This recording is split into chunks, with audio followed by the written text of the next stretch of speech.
Thanks to SilvaSkills for the compilation video, accredited in the comments below. Go check him out, subscribe. Leeds United are in need of a left back, so it's great to see that Harrison Burrows is available. The 22-year-old captain of Peterborough, a player who has shown he can do it at that level and is ready to take the step up to the Championship. Perfect.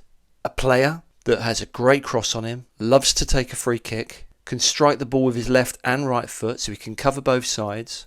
He's got pace. He's got a captain's temperament. Brilliant to have as a backup when you've only got one left back. So tongues started wagging, didn't they, when word came out that Harrison Burrows was on the move.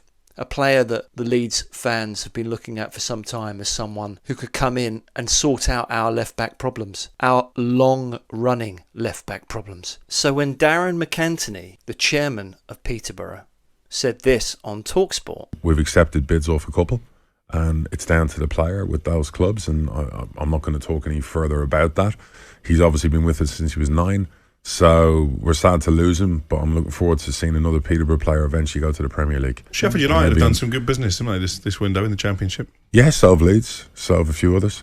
There's always interest. From that, I think we can deduce that both Leeds and Sheffield United are in for the player. Now, I don't know about you guys, but when I heard that, it was very clear to me this player is never going to choose Sheffield United over Leeds United. Not a chance in hell. Sheffield United with 3/4 players that can play at left back. Leeds United with only 1. And yes, I'm not including Farke's son Sam Byram. He can't use his left foot. Leeds United's history versus Sheffield United, no disrespect. The expectation of Leeds United this season. The manager at Leeds United, his background, versus Chris Wilder. Just take a gander at that slappable face.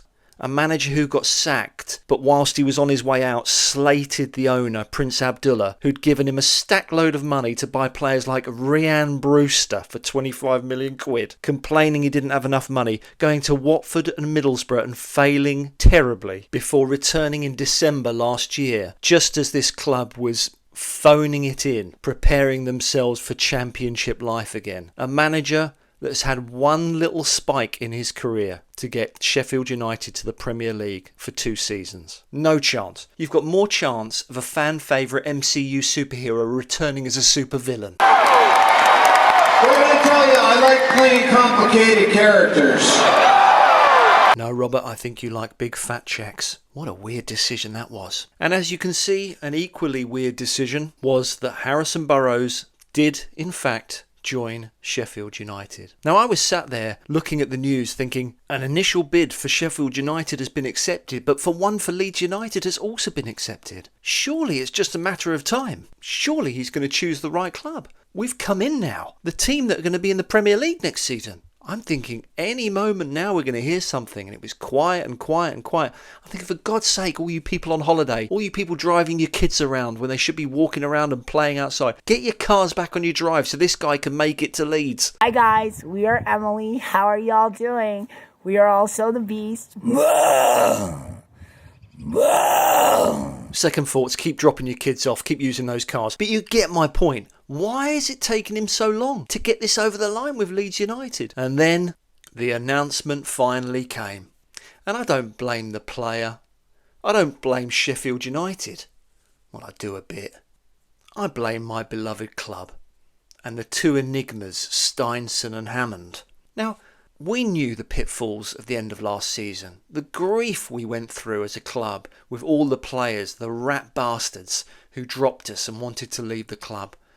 We knew our situation come the end of this season. We knew we missed promotion by 3 or 4 games, key games, where we lost the plot. We knew what players were coming back and we knew what players were leaving. We know the gaps we have in this squad, and left back is a major, major gap. A position we don't need to gamble with. Junior Firpo is just one man, and he's prone to injury. He's also prone to a booking, as we've seen in the past from him. So cover for left back is vital, particularly the way we're going to be playing, especially if we've got 3 at the back this season at points, but most certainly to be able to attack the wings when teams are playing a low block against us and we need to get in behind. So a player like Harrison Burrows would have been absolutely perfect, yet we fumble and we let our promotion rivals take a player like that for a few million quid. Now we're being linked with all sorts of randoms again. The rumour mill is off again with all sorts of odd players I've never heard of, and I'm sure you haven't either. We could have solved the problem quite easily, and all it took was a bit of extra cash, which Leeds have got after selling Archie. I want to know why Leeds aren't getting their business done. The whole point of hiring Steinson and Hammond was to see about these processes, get players in, get them sorted, have a plan. So I blame our club for not making this happen.